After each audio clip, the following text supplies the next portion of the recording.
compartir la pantalla y traer aquí eso. Ya. Bien. Ok, estábamos básicamente viendo el tema desde el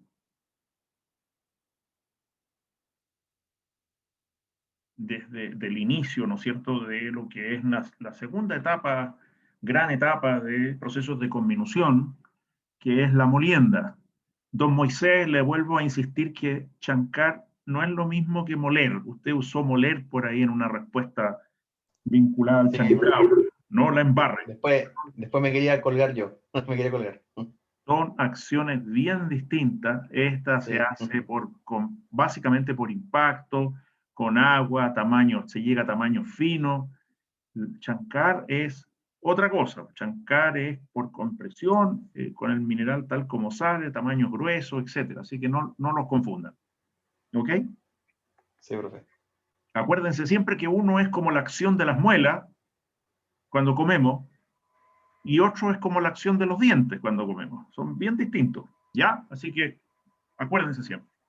Es importante el lenguaje, jóvenes. No lo desprecien porque es lo que hace que un profesional se note sobre otro. Y eso es parte de la profesión, es el lenguaje técnico. ¿Ya? Bueno, a propósito, les paso un aviso. Hoy día a las 6:30 hay una charla de un exalumno de la carrera que hoy en día trabaja en el enemigo, trabaja con la Católica, que es Gustavo Lagos, sobre el tema del royalty. Así que si quieren quedar así como razonablemente bien informados sobre un tema tan importante, es 18:30 por Zoom. Si alguien se interesa y me manda un mail o algo, les mando el link, ¿ya? 6:30 de hoy día. Listo, vamos a lo nuestro. Molienda, entonces. La molienda, segunda parte de los procesos de conminución, generalmente, no siempre, pero en la mayoría de las veces, en húmedo. Y cuando decimos en húmedo no nos referimos a la humedad mineral, sino que nos referimos a que se le agrega agua para esta operación.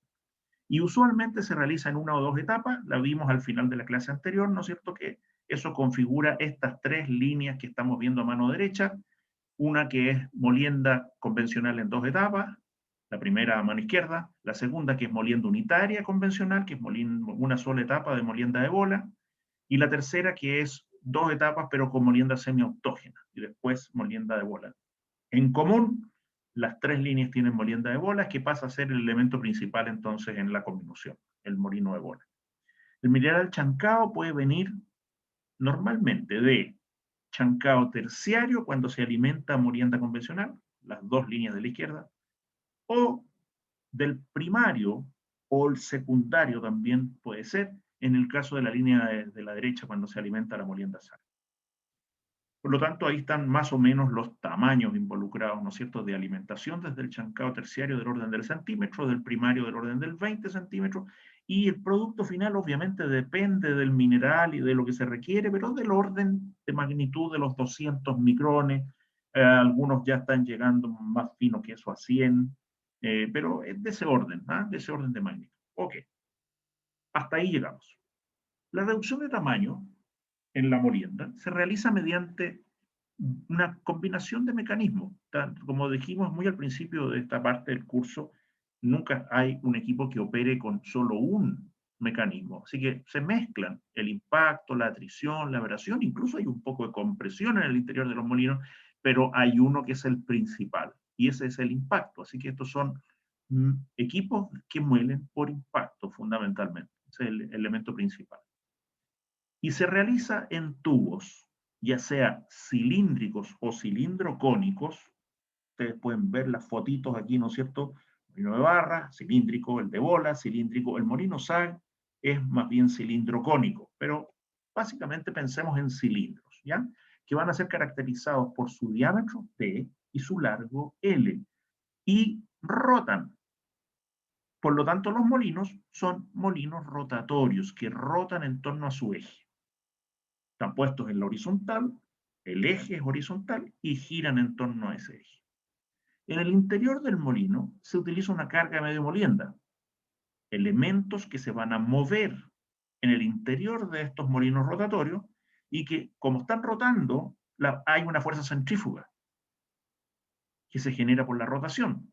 Por lo tanto, estos medios de molienda se van a elevar en la dirección de la rotación hasta que llega una altura en la que se impone la fuerza de gravedad y caen por la acción gravitatoria.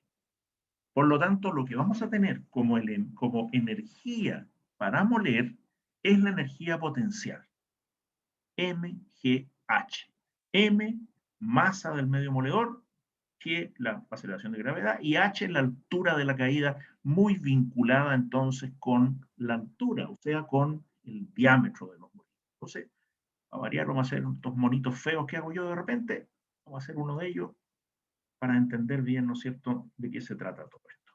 Entonces tenemos estoy haciendo una suerte de sección transversal, ¿no es cierto?, un corte de estos cilindros, estamos viendo un área, ¿no es cierto?, y en esa área entonces vamos a tener, se va a generar una suerte de, ¿no es cierto?, si decimos que la fuerza, la acción rotatoria que va a generar la fuerza centrífuga es en una cierta dirección, lo voy a poner en esta dirección, porque si no va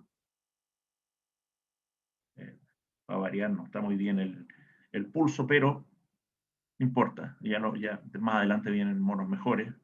Entonces aquí tenemos nuestra fuerza, nuestra velocidad, perdón, de rotación n, está girando a una velocidad n, y entonces al girar de esa manera, la fuerza centrífuga hace, como dice el texto, ¿no es cierto?, que se genere una suerte de levantamiento de esta carga. Se eleva por acción de la fuerza centrífuga hasta que alcanza alguna altura tal que los medios empiezan a salir proyectados y a caer. Entonces, si en el mineral, perdón, si en el molino el mineral está fluyendo, ¿cierto? Lo que vamos a tener entonces, ahora pongámoslo en el corte, ¿no es cierto?, de perfil de este sistema, vamos a tener lo siguiente, vamos a tener, ¿no es cierto?, por un lado, una alimentación de mineral. Vamos a hacer eso mejor, vamos a ponerlo ahí.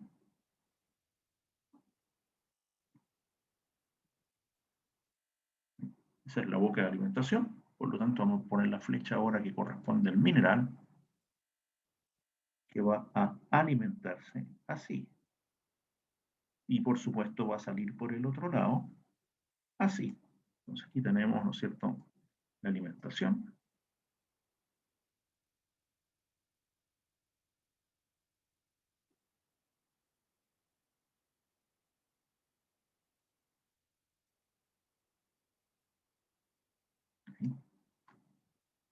Y por el otro lado, ¿no es cierto?, el producto, la descarga. Entonces vamos a ponerle aquí, vamos a llamar a ese punto A, que es la alimentación, y este otro punto lo vamos a llamar P, que es el producto.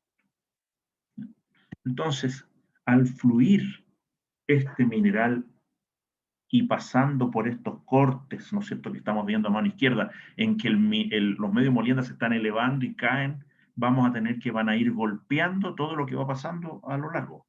Y eso que va pasando es el mineral, en forma de pulpa. Por lo tanto, aquí tenemos, ¿no es cierto?, una alimentación que está compuesta de mineral y de agua. O sea, pongámosle que va a haber aquí, ¿no es cierto?, en un texto siempre, vamos a tener aquí un GSA, flujo sólido de alimentación, pero también se le va a estar agregando, ¿no es cierto?, vamos a poner en azul esto, no se va a ver en azul. Vamos a tener también el agregado de agua aquí, ¿no es cierto? Ahí. Perdón, ahí. Entonces tenemos flujo de mineral que puede venir, por ejemplo, en una correa desde el chancado terciario, se le agrega un flujo de agua en la alimentación y esa pulpa va a ir fluyendo a través de este cilindro. Eso está todo lleno de pulpa, ¿no es cierto? Vamos a poner aquí medios de molienda y pulpa.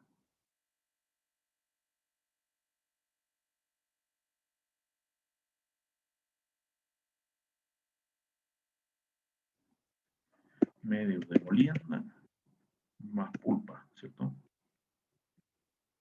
O sea, medios que van a moler y la pulpa, que es la mezcla de mineral con agua, y eso va a ir siendo atacado, siendo fragmentado por esta caída gravitacional de los medios molienda, que se están elevando, caen y golpean, y por lo tanto fragmentan. Eso es esencialmente el principio mediante el cual se genera esta acción gravitacional. Ahora, como ya vimos en el mono anterior, ¿no es cierto? Hay distintos tipos de molinos, entonces vamos a clasificarlos, y aquí vamos a clasificarlos según el medio moledor.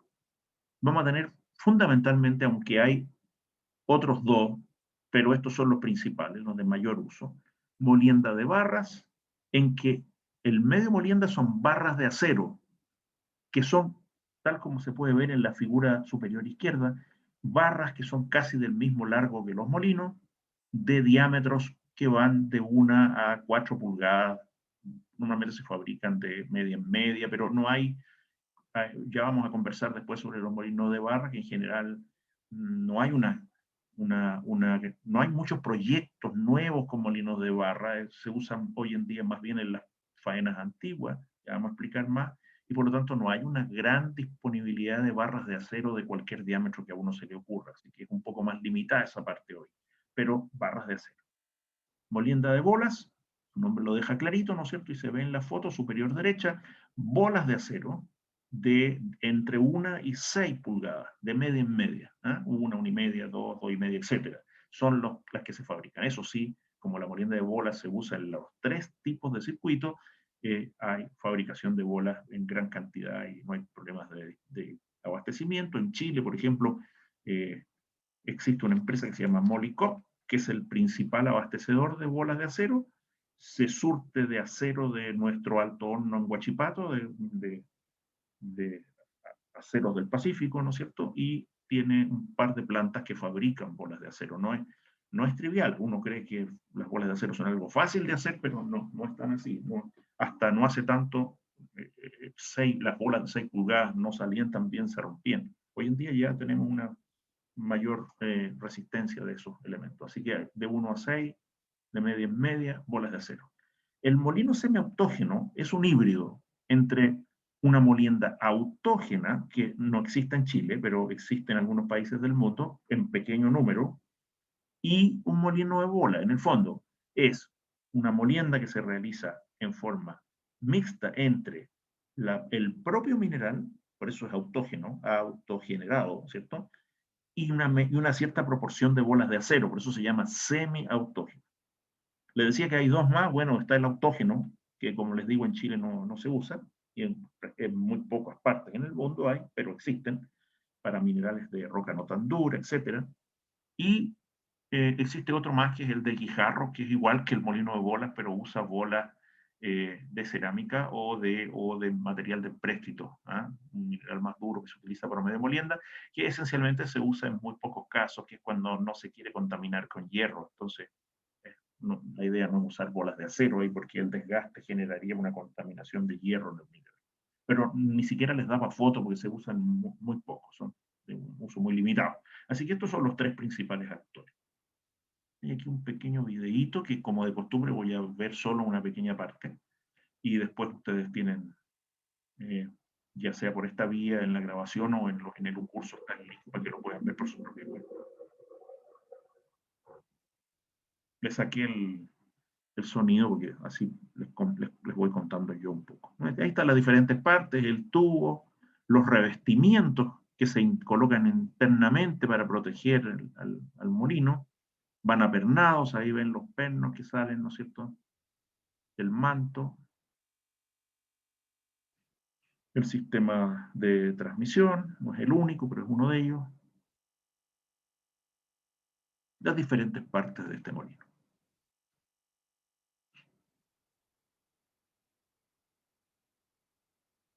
Una tapa que se está colocando porque hay que dejar siempre un espacio, una abertura en el manto para poder ahí entrar al cambio de revestimientos, etc. Una carga de bola chiquitita aquí porque es una animación, es mucho más que eso. Una parrilla puesta al final para que los medios molienda no salgan. Ya vamos a conversar sobre todo eso.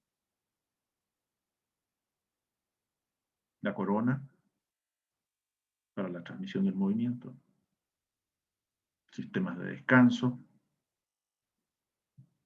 en los que gira este molino, lubricados por supuesto, la base en la que están sostenidos, una base a este otro lado para el motor, el piñón,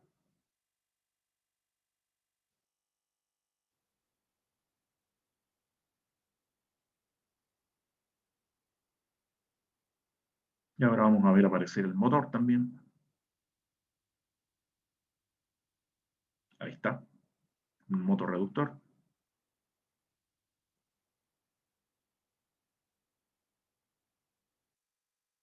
Y el motor propiamente tal. Ahí está, ¿no? Como les digo, lo pueden seguir viendo ustedes después con más detalle. La animación va a mostrarlos de diferentes perfiles, etcétera, ¿ya? Y ahí pueden ver el movimiento de la carga, por supuesto, muy minimizado porque usa mucha más medio molienda, típicamente 35% del volumen, así que esto es solamente para que tengan una idea del sistema. Ya, suficiente. Suficiente.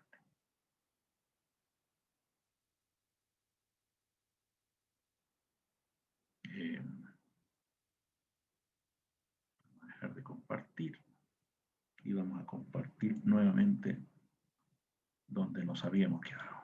Aquí. Listo. Entonces, en esas condiciones y con esa clasificación, hay un segundo elemento que diferencia los molinos entre sí, y es cómo se genera la descarga. Aquí también hay algunas alternativas adicionales a estas dos, pero estas son las principales, las dos más utilizadas, la descarga por parrilla y la descarga por rebalse. ¿En qué consiste la descarga por parrilla? La acabamos de ver en el video, ¿no es cierto? En la parte final hay una sección transversal que tapa el cilindro, pero con aberturas. Esa es una parrilla. Esa abertura es tal que el mineral y el agua sale, fluye, pero las bolas de acero, por ejemplo, quedan en su interior. O sea, para mantener los medios de molienda en el interior del molino, para que no se salgan. La otra alternativa es abierto y eso se llama descarga por rebalse. Sencillamente está el molino funcionando, está entrando la pulpa y la pulpa está rebalsando en el otro extremo permanentemente. O sea, no hay nada que impida que el paso de la pulpa. Entonces, ¿cuáles son las gracias y las desgracias de estos dos tipos de descarga? La principal ventaja del molino de descarga por rebalse es que al no tener ninguna restricción en la salida, es de cualquier capacidad, o sea, uno puede pasar más o menos tonelaje y eso solamente va a cambiar la granulometría en el producto, pero no hay nada que restrinja el movimiento de la pulpa hacia la salida. Por lo tanto, son de mucha mayor capacidad en igualdad de volumen que un molino de descarga por parrilla. ¿Cuál es la desventaja que tiene? Que así como sale el mineral y el agua, los medios de molienda también pueden salir. Y entonces tenemos un problema de recuperar o detener los medios de molienda cuando salen y volverlos a poner en el molino. Entonces hay una restricción ahí que no es menor. En la descarga por parrilla, al revés, impide que elementos muy grandes salgan del molino, pero por otro lado es más restringido en su capacidad de tratamiento justamente porque hay una restricción en la salida. Ahora, ¿cómo se conjugan estas cosas? Bueno, en el caso de la descarga por parrilla, vamos a ver que para la molienda semiautógena, y me voy a devolver otra más todavía para atrás ahí, si ustedes se acuerdan, el mineral que recibe viene del chancado primario, o sea, hay rocas de 20 centímetros dando vuelta en el molino SAG. No queremos que salgan. Por lo tanto, vamos a usar siempre en la molienda SAG descarga por parrilla. Vamos a poner aquí al tiro un poquitito de texto, entonces, una flechita, para que quede todo claro, ¿cierto? Entonces, carga por parrilla.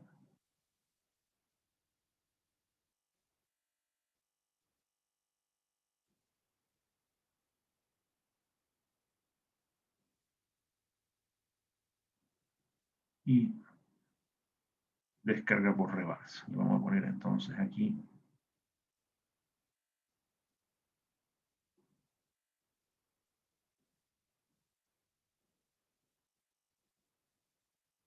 ese mono raro que ya les va a quedar claro cuando escriba los textos. Entonces, parrilla, cuando los elementos son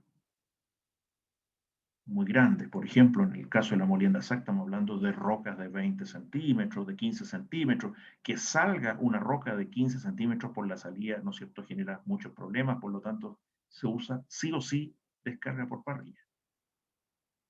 Entonces, molienda SAC, descarga por parrilla. La descarga por rebalse, desgraciadamente, si bien las barras de acero son el elemento más complejo si sale, imagínense una barra de 5 centímetros de diámetro y 3 metros de largo. Eso es una barra de acero. Imagínense que se asomara aquí, ¿no es cierto? Voy a hacer un dibujito aquí también. Imagínense que se asomara esta barrita tan larga como las demás, saliera por ahí. Obviamente, girando empieza a romper todo lo que pilla, por lo tanto uno querría que las barras no salgan. Pero ¿cuál es el problema? Que si yo al molino de barra le pongo una barrilla, esa barra de acero la rompe. Por lo tanto tenemos el peor de los mundos. Ese es uno de los problemas de los molinos de barra. Va a haber siempre que operarlo en descarga por rebalse, porque las barras rompen las parrillas. Así que molienda de barra, descarga por rebalse. Y en cambio, el tercer tipo de molino, el más popular, el que se usa en todas las 3 líneas de circuitos que vimos, el molino de bolas, se puede ocupar en cualquiera de las dos formas. Si nos importa que las bolas de acero no salgan y no tenemos tanta necesidad de una gran capacidad de tratamiento, por ejemplo, usamos un molino con descarga por parrilla. Si en cambio me interesa que pase el mayor tonelaje posible y tengo un sistema para retirarle las bolas de acero a la salida, y existe eso, usamos descarga por rebalse. Caso típico voy a dibujarlo también, aquí al lado. El caso típico de una descarga por rebalse. No, no es así. Medio porfiado este sistemita. Tampoco.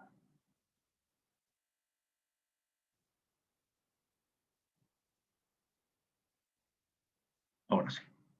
Cambiamos color.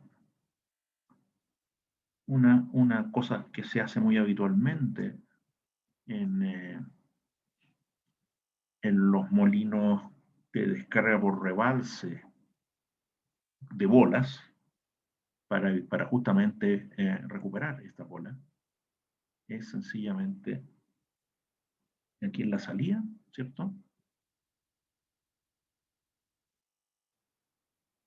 En la salida. Hacer lo que se llama, colocar lo que se llama un trommel. ¿Eh? Vamos a poner al tiro el nombre después de que escribamos un poquito de rayas aquí.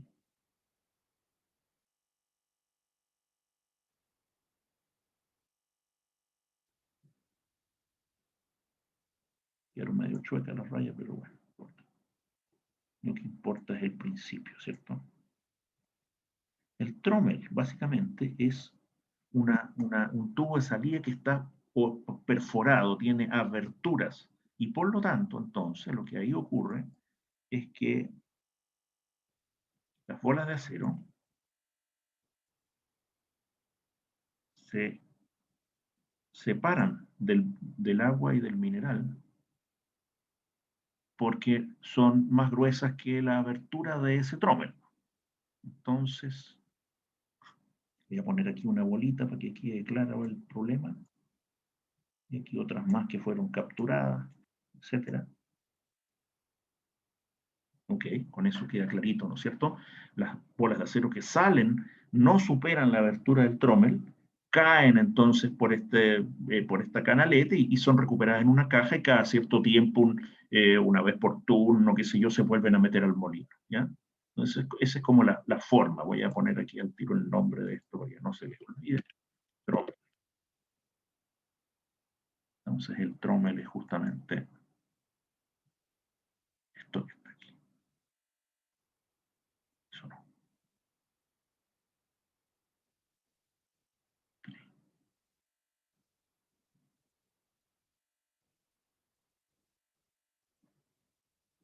Eso es el trommel, ¿ya? Entonces, obviamente, el mineral cae directamente por aquí y se recupera con el agua, porque el mineral sí es más fino que esas aberturas, y entonces cae antes de donde se recuperan las bolas de acero, en un pozo que voy a dibujar aquí al tiro.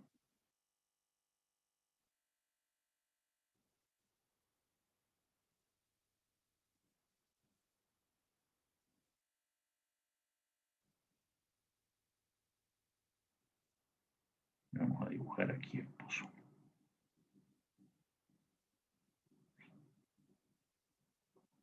Entonces esa pulpa cae en este pozo y de ahí se bombea, ¿no es cierto?, a la siguiente etapa. Listo. Creo que con eso ya queda más o menos claro cómo opera este sistema, ¿ya? Entonces, si quieren colocar un molino de descarga por rebalse, molino de bola, con trommel evitan, ¿no es cierto?, y logran captar las bolas de acero que no se vayan al pozo, obviamente, y poder volver a utilizar. Entonces, molino de bolas entonces está en el mejor de los mundos porque puede ocupar entonces cualquiera de las dos condiciones. No lo puse aquí, se borró. Molino de bolas. Listo. Ahí estamos entonces. Estuvo también porque le puse algo que no era ahí.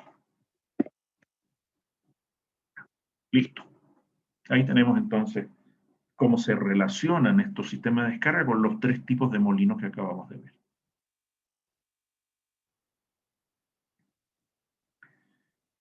El movimiento propiamente de la carga de los medios molienda, que en realidad obviamente le ocurre a todo lo que está en el interior del molino, es lo que describimos, ¿no es cierto? Un sistema que por acción de la fuerza centrífuga hace que estas cargas, el material que está en el interior, se eleve. Ahora, si la velocidad es muy grande y la centrifugación es muy grande también, vamos a llegar a un extremo que es el que vamos a denominar velocidad crítica. Ahí está en el dibujo a mano derecha representado la situación máxima, ¿no es cierto? Donde ya a partir de ahí no nos conviene el tema. Si el medio molienda, sea una barra, sea una bola, como es la que representé en este dibujo, llegó al punto de máxima elevación y todavía la fuerza de gravedad no le gana a la fuerza centrífuga, lo que vamos a tener es una centrifugación, porque esto ya va a empezar a bajar de nuevo y se va a quedar todo dando vuelta como una secadora de ropa. No es la idea, no queremos centrifugar, queremos que caigan y por acción de la energía potencial fragmenten el mineral, ¿cierto? Entonces vamos a definir la velocidad crítica, V sub C, como la velocidad justamente a la que se centrifuga la carga. O sea, es aquella velocidad en que la fuerza centrífuga se iguala a la fuerza gravitacional. O sea, fuerza centrífuga, masa por la velocidad al cuadrado sobre el radio, igual a la fuerza gravitacional, m por g. Las igualamos, despejamos m y despejamos, o sea, se cancela el m que están en los dos lados, se cancela la masa y despejamos la velocidad crítica. Va a quedar entonces como la raíz cuadrada de g por r. En general, en los molinos no usamos el radio para referirnos a los molinos, usamos el diámetro. Por lo tanto, reemplazamos radio por d medio, diámetro dividido por 2, y por lo tanto la velocidad crítica es la raíz cuadrada de g por d dividido por 2.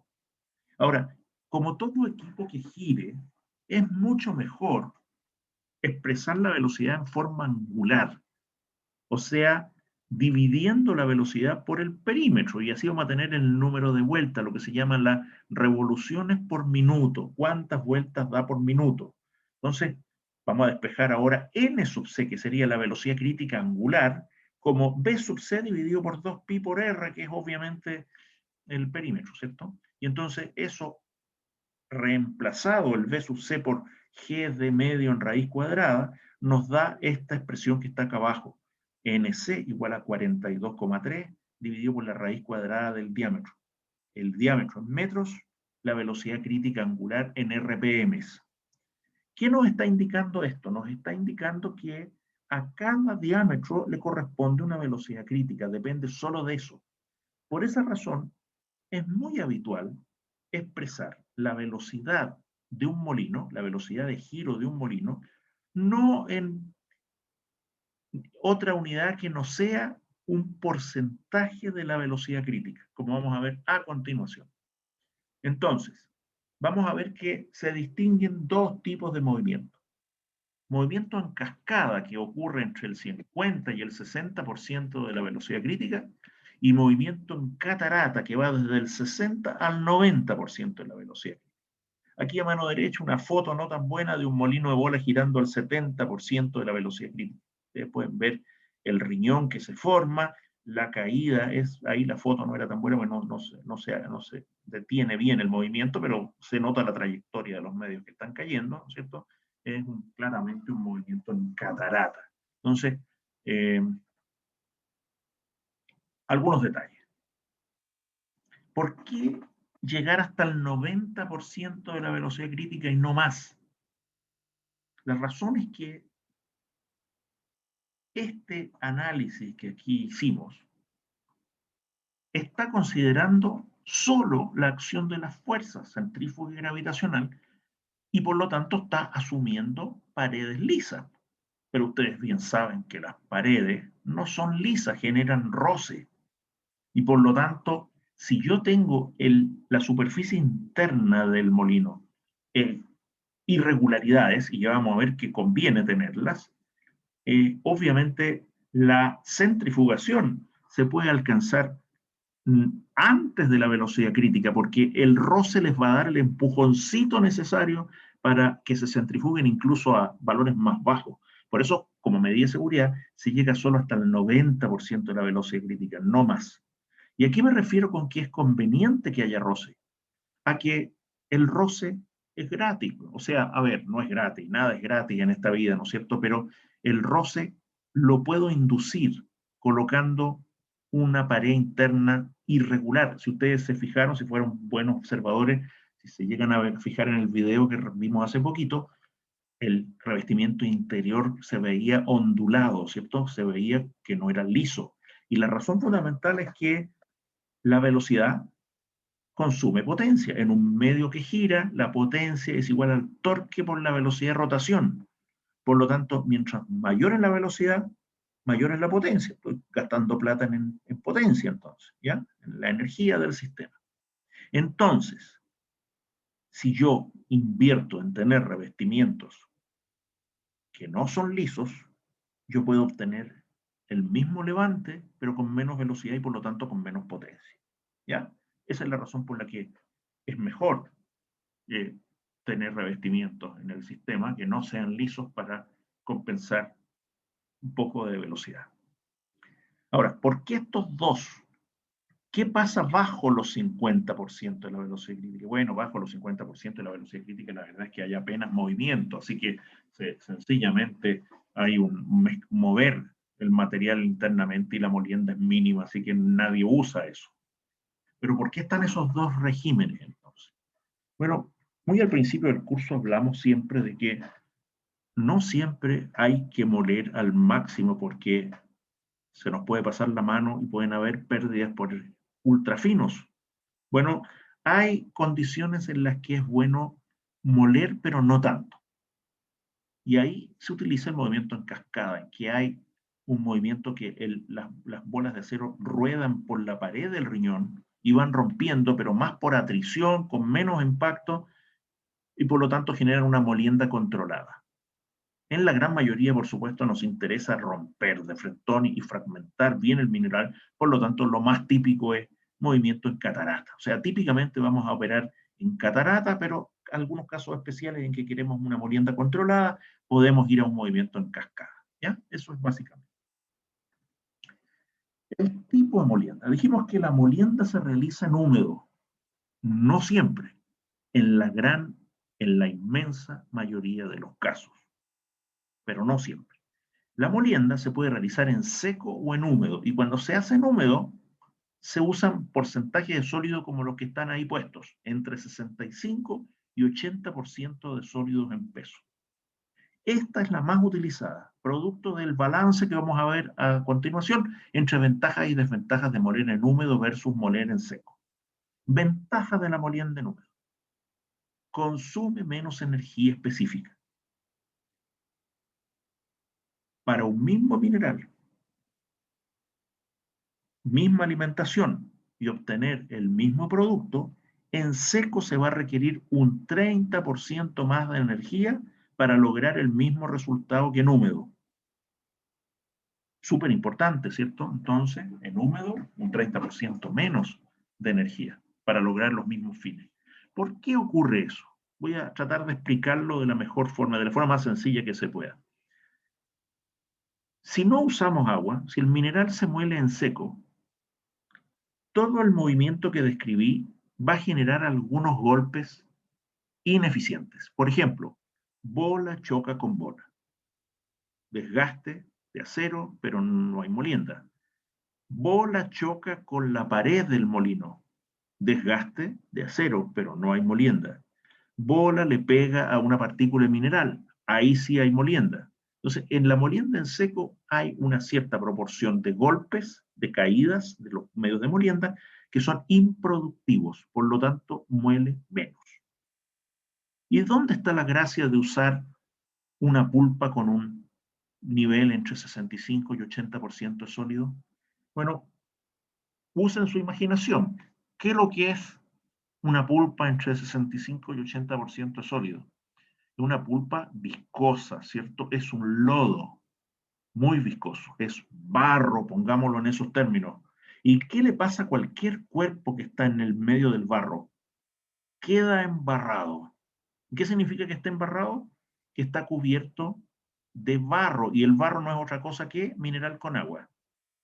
Por lo tanto, cuando se está usando agua en una pulpa de alto contenido sólido, todo está recubierto de barro, las paredes internas del molino y cada medio molienda, las barras o las bolas, etc. Por lo tanto, todos los golpes que existan en el interior tienen mineral entre medio.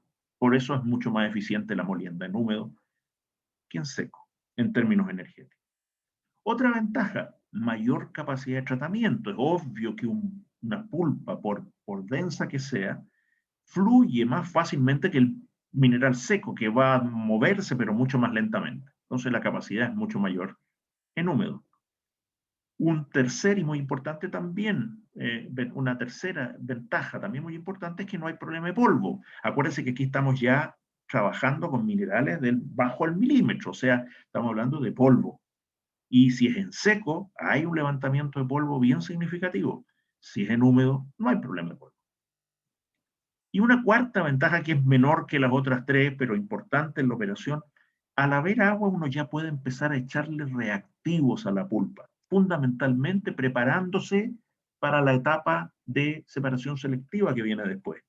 Entonces, por ejemplo, lo que típicamente se hace en la molienda húmeda es agregar cal para ir subiendo el pH de la pulpa, preparándose, porque por ejemplo en una buena parte de los minerales la flotación se hace en pHs alcalinos, 9, 9,5, 10, 10,5, 11.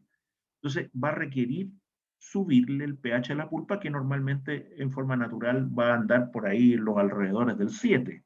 Entonces para llegar del 7 al 9, por ejemplo, hay que usar cal, y la cal, al haber una molienda húmeda, se puede empezar a agregar ya desde la molienda, lo que le da tiempo de acondicionamiento, le da todo un tratamiento mucho más eficiente.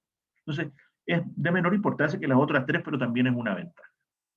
¿Qué desventajas tiene? ¿Tiene una? Sí, el desgaste. El desgaste en el chancado, ¿por qué se producía? Por la abrasión, ¿cierto?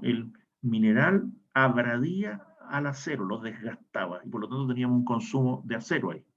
Bueno, aquí sigue existiendo esa abrasión, pero se le agrega la corrosión, la oxidación causada por el agua. Y se juntan entonces la corrosión y la abrasión, generando un consumo de acero bastante mayor. En casos extremos puede llegar a 10 veces el consumo de acero en seco, pero normalmente el doble, el triple del consumo de acero en húmedo que en seco. Entonces esa es la principal desventaja. Pero obviamente el puro 30% de menor energía más que compensa el consumo de acero, y si le agregamos las demás ventajas ni hablar. Así que en consecuencia, la molienda seca se utiliza en casos muy particulares. Si la molienda es el último proceso y se requiere el producto seco, no le vamos a agregar agua antes para sacársela después de la molienda, sería bastante antieconómico así. Entonces, si requerimos el producto seco, ya sea que la concentración se va a hacer en seco o más típicamente ya estamos generando un producto final, como serían, qué sé yo, minerales para el cemento, pozolana, etcétera, producto seco.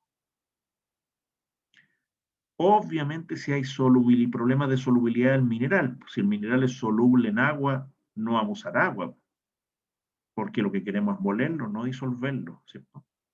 Y eso pasa muy poco. Esos dos ocurren muy poco. Pero sí puede pasar que haya la tercera causal, problemas de adhesividad o viscosidad. Imagínense un mineral con una enorme proporción de arcillas. Al echarle agua se genera una majamama bien significativa, ¿no es cierto? Las bolas de acero, por ejemplo, se van a empezar a pegar unas con otras, se va a tapar la parrilla de descarga, si hay parrilla de descarga, la fluidez va a ser dura y difícil porque se va a poner muy viscoso todo. Ahí si realmente tenemos un problema serio de que el mineral que estamos tratando es muy adhesivo, ahí a veces resulta conveniente moler en seco. Pero todas son pocas aplicaciones, la gran mayoría entonces en húmedo. Vamos a hacer ahora algunas definiciones. Más que nada nomenclatura para poder referirnos después a los diferentes aspectos vinculados con la molienda. Vamos a definir aquí algunos parámetros que se utilizan en la molienda. Vamos a partir por J. Vamos a llamar J a la fracción de llenado del molino. O sea, es la proporción del volumen interno del molino ocupado por la carga de medios de molienda en su forma aparente. O sea, no es el volumen, por ejemplo, si fueran bolas de acero, no es el volumen de acero del que estamos hablando, sino que es el volumen que ocupa la carga de bolas de acero, incluida su porosidad, o sea, incluidos los hoyitos que deja entre medio una bola con la otra y con la otra y con la otra. O sea, es el volumen aparente. Entonces, la fracción del volumen interno ocupado por los medios de molienda en forma aparente lo vamos a llamar J, tanto por uno, fracción. ¿Ya? Después, lo que no es acero es la porosidad. Lo que no está ocupado por los medios de molienda es la porosidad de la carga molienda. Es el volumen de los huecos que quedan en esa carga aparente dividido por el volumen aparente de la carga. O sea, ¿qué fracción de ese volumen aparente de la carga que está en J está hecha de huecos, de porosidad sencillamente? Después vamos a definir un par de H's. H por hold up. Hold up es una palabra en inglés, ¿cierto? Significa inventario. Pero inventario suena muy raro para hablar de mineral y por lo tanto normalmente en la jerga profesional se le llama hold up sencillamente. ¿No? ¿Qué es? El hold up es la masa de mineral en el interior del molino que cuando estamos en equilibrio, ¿qué es lo que es el equilibrio? Que lo que entra al molino es igual a lo que sale. Si entran 100 toneladas por hora, salen 100 toneladas por hora de mineral, o sea, estamos en el equilibrio. El mineral que está dentro en cada instante del tiempo, expresado en su masa, es el holder de mineral. Lo mismo pasa con H sub A, el holder de agua. En el equilibrio es constante y es la masa de agua que hay en el interior del molino en cada instante. Y adentro del molino hay mineral, hay agua, pero hay medios de molienda también. Vamos a hablar del CMM, que no es el centro de modelamiento matemático como en la facultad, sino que en este caso es el carga de medios de molienda. Masa de medios de molienda en el interior del molino, también constante en el equilibrio. Y por último, la razón largo diámetro, L sobre D. Entonces, relacionemos estas cosas, veamos cómo se vinculan. Voy a partir por lo más importante que es, ¿no es cierto?, el hold-up de mineral. Sacar esto aquí, no me moleste, lo voy a poner acá abajo. Vamos a escribir acá arriba. Entonces, a ver, veamos. Hold-up de mineral, H. ¿A qué va a ser igual? Va a ser igual a, primero que nada, es proporcional, ¿no es cierto?, al volumen del molino. Así que mol, volumen del molino, ¿cierto?, multiplicado por J, porque J es la fracción de ese volumen del molino que ocupan los mediomoliendas, en forma aparente.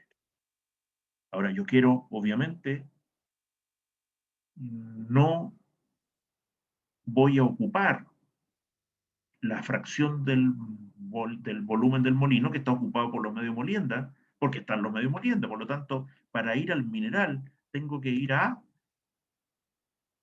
la porosidad. No tengo el epsilon aquí, así que le voy a poner E nomás, ¿ya?, a la porosidad. Volumen del molino por J, por la porosidad, sería el volumen de huecos que tengo. ¿Qué es lo que va en el hueco? La pulpa. Por lo tanto, si eso yo lo multiplico por la densidad de la pulpa, roté, ¿cierto? Densidad de la pulpa, tengo la masa de la pulpa. Y si eso a su vez lo multiplico por el CP, el C sub P en fracción, tengo el hold-up de mineral.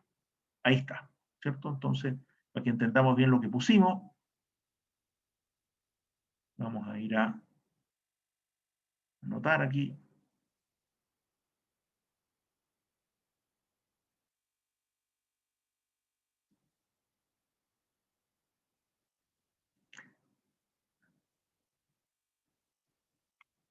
Hasta ahí, volumen del molino por J sería, ¿no es cierto?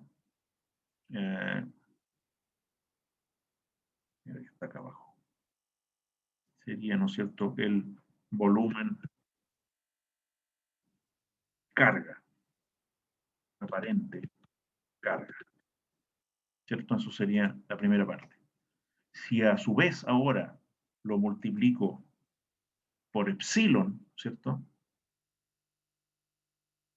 Si esto yo a su vez lo multiplico por epsilon, lo que estoy obteniendo aquí es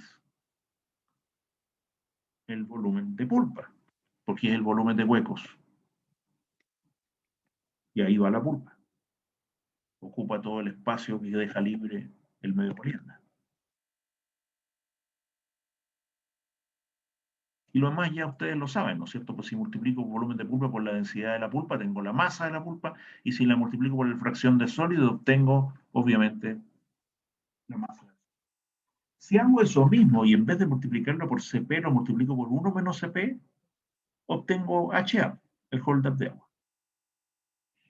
Voy a escribir uno más, no me voy a poner la carga medio molienda. ¿Cómo sería la carga medio molienda? Carga de medio molienda sería igual a, igual que antes, el volumen del molino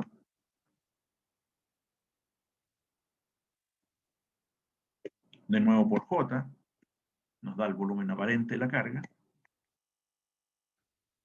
Ahora, no multiplico por epsilon, sino que le quito la porosidad porque eso no es a cero, entonces lo multiplico por 1 menos epsilon. Entonces tengo volumen aparente de la carga menos los huecos, me queda el volumen del acero. Me falta entonces con multiplicar por la densidad del acero. Y tengo la masa del acero, que sería la carga de los medios molientes. Densidad del acero, típicamente, lo voy a poner aquí, 7,8 toneladas metro cúbico.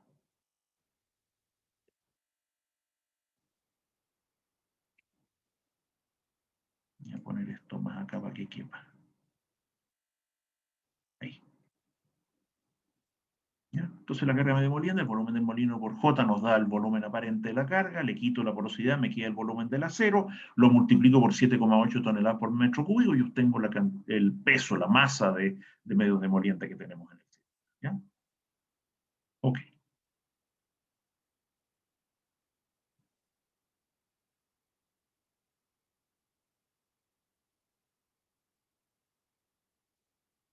Ahí están las ecuaciones que estábamos escribiendo. Y los datos. Decía el acero 7,8, etc. Ahí está el hold-up de agua y la carga medio molino. Valores típicos. Aquí en esta tabla están los valores más típicos de los tres tipos de molino que estamos viendo, los de barra, los de bolas y los semiautógenos. La razón largo-diámetro, bien distinta, ¿cierto? En los barras de 2 a 3, en los bolas de 1 a 2, en los SAC de 0,5 a 1. ¿Qué significa y por qué existen esas diferencias? ¿Y qué implicancia tiene? Esto requiere pensar de la siguiente manera.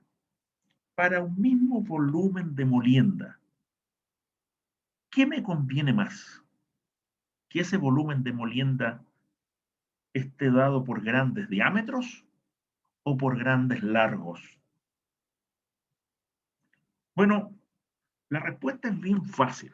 Si pensamos en el típico volumen de un cilindro, pi cuartos d cuadrado L, es obvio que el diámetro va al cuadrado y el largo va elevado a 1. Por lo tanto, pequeños aumentos en el diámetro me dan más volumen que pequeños aumentos en el largo. Por lo tanto, desde el punto de vista del volumen, es mucho mejor darle más diámetro que largo, porque es más productivo para generar volumen el diámetro que el largo.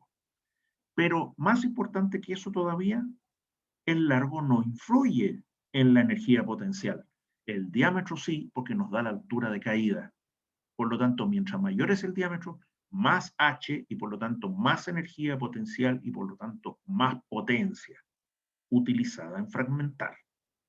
En consecuencia, es mejor mientras mayor sea el diámetro. El largo no importa tanto.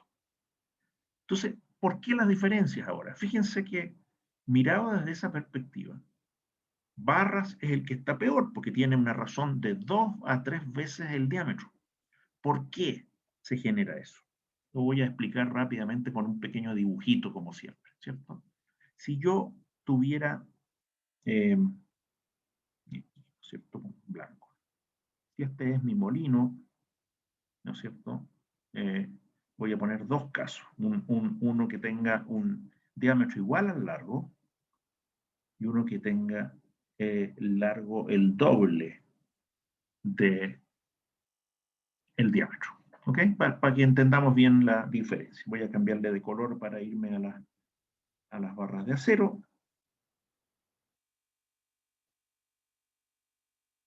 Ahí, es un color raro. ¿Qué pasa con las barras de acero en un molino que tiene un gran largo?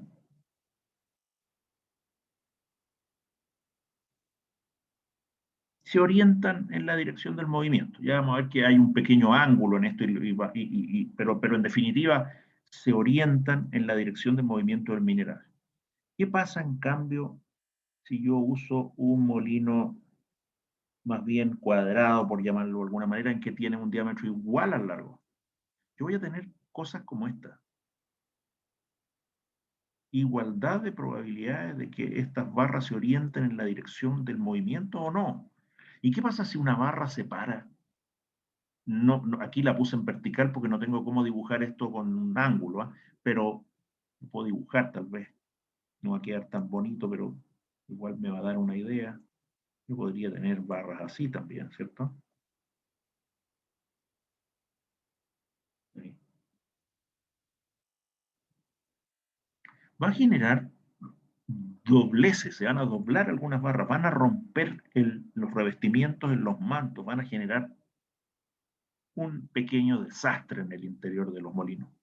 Por eso, como las barras son largas, entonces no queda otra, y esta es una otra desventaja más de los molinos de barra, que usar molinos tubulares, más largos que altos, para que no tengamos problemas con el parado de barras o el enredo entre las barras, los dobleces de las barras, etc.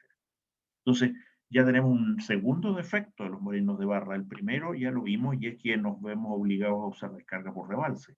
y por lo tanto vivir con salidas de barras cada cierto tiempo. Parar el movimiento, parar el funcionamiento del molino de barra, reacomodar las barras que se están saliendo, tener bien despejada la salida, porque una barra que se asoma por la salida puede dejarla grande, ¿no es cierto?, al estar girando. Entonces, aquí tenemos un segundo defecto, una segunda desventaja. Hay que usar molinos largos y por lo tanto menos eficientes en términos de utilización del volumen y por lo tanto con menos también aprovechamiento de la altura de caída para el impacto. Los molinos de bola, en cambio, como las bolas son pequeñas en comparación con el volumen interno, pueden utilizar cualquier combinación y típicamente usan un diámetro igual al largo. Son como ese que dibujé ahí arriba a mano izquierda, con bolas de acero en el interior. O sea, sencillamente no hay mayores problemas de utilizar, ¿cierto?, bolas de acero en algo como esto. Sencillamente las bolitas de acero aquí van a ser, se van a mover en cualquier dirección. Son muchas, no las voy a dibujar todas, pero para que tengan alguna idea. Entonces, se utiliza eso.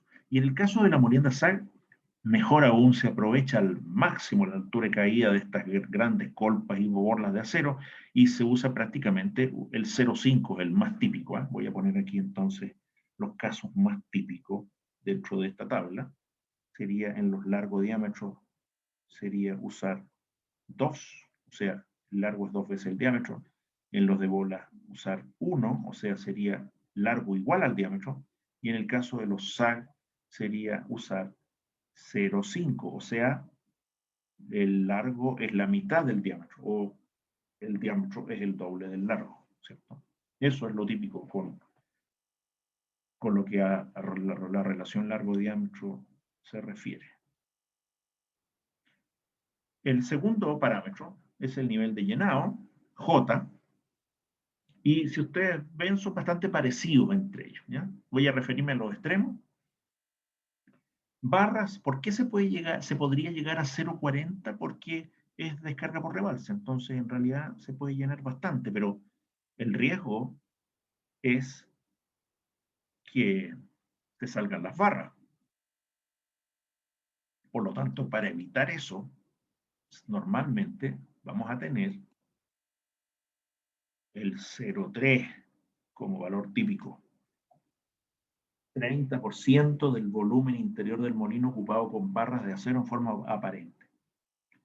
Y en el otro extremo, que es el SAG, ¿no?, como se tiene que usar con descarga por parrilla, se llena más, pero igual hay una fluidez importante del mineral que se requiere mantener, así que típicamente se anda en el orden del 0,35, más o menos, al haber descarga por parrilla.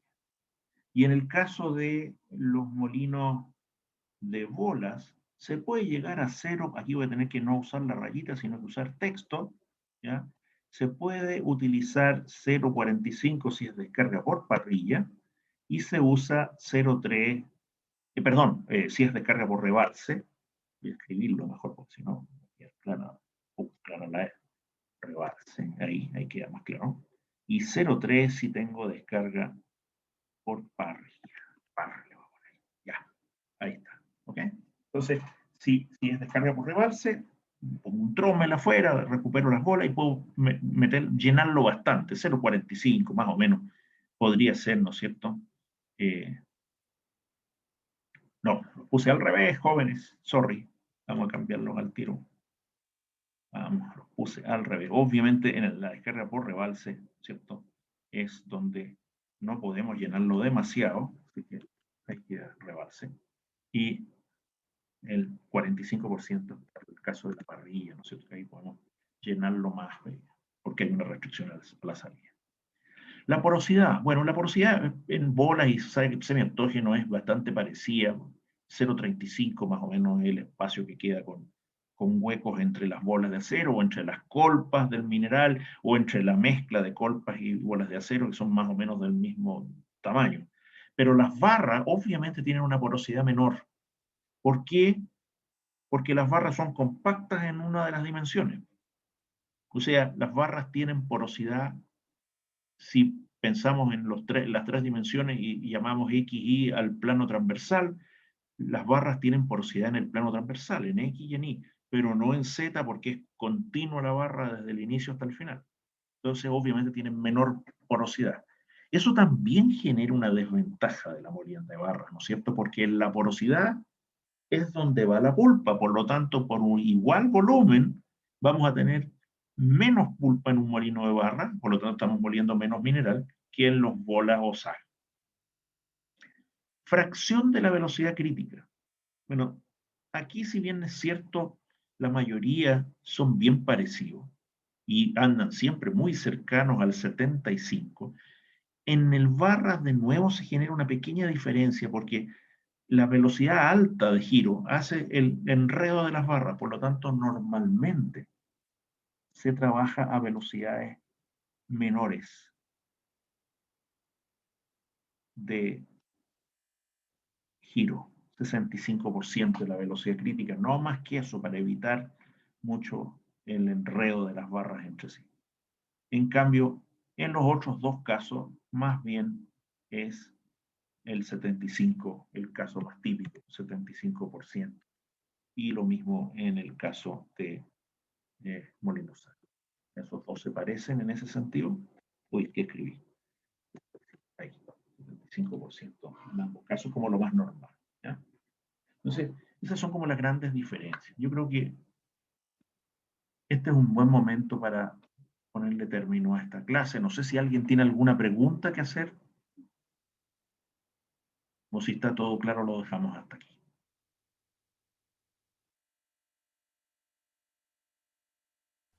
Todo bien, profe. Bueno, estupendo. Ya, vamos a quedar hasta ahí. Entonces nos vemos el jueves. Espero ya que con las notas publicadas y podamos conversar ahí de cómo es. Listo. Que estén muy bien. Cuídense. Chao, Chao, chao. profe. Que esté Nos bien. vemos, profe. Chau, chau.